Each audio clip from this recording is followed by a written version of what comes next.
இந்த சீயக்காய் போட்டு குளிச்சிங்கன்னா அவ்வளோ அருமையாக இருக்கும்பா. ரொம்ப தேய்க்கவும் ரொம்ப ஈஸியாகவும் இருக்கும். நல்லா உங்களுக்கு எண்ணெய் பசையிலேருந்து அழுக்குலேருந்து நல்லா உங்களுக்கு க்ளீன் ஆயிடும். நிறைய பேர் நீங்கள் ஆஃபீஸ் போகிறீங்க, உங்களால் இந்த சீயக்காய் பவுடரு செய்ய முடியல அப்படின்னாக்கா அம்மா வந்து இதை வந்து சேல் பண்ணுறேன். அம்மா வந்து உங்களுக்கு ஃபோன் நம்பர் தரேன்ப்பா, உங்களுக்கு வேணும்னா கேட்டு வாங்கிக்கலாம்.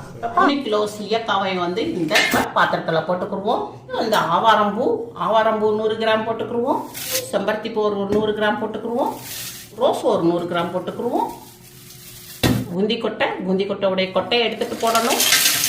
பாசிப்பயிர் ஒரு 150 கிராம் போட்டுக்குருவோம். 100 கிராம் நெல்லிக்காய் போட்டுக்குருவோம். காஞ்ச நெல்லிக்காய் கொட்டையை எடுத்தாச்சு. இது வந்து வெட்டி வேறு இந்த நல்லா கட் பண்ணியாச்சு. இந்த மாதிரி இருக்கணும். இதை நம்ம மிஷினில் குடிச்சு திரிச்சாச்சு. எடுத்துக்கோங்க. கொஞ்சம் தண்ணி ஊற்றிக்கிடுவோம். இதை வந்து நம்ம ஷாம்புக்கு பதில் சீயக்காவை நம்ம போடும்போது நல்ல ஒரு முடி அடர்த்தியாகவும் கருமையாகவும் வளரும். நல்ல ஒரு ரிசல்ட்டும் கிடைக்கும்.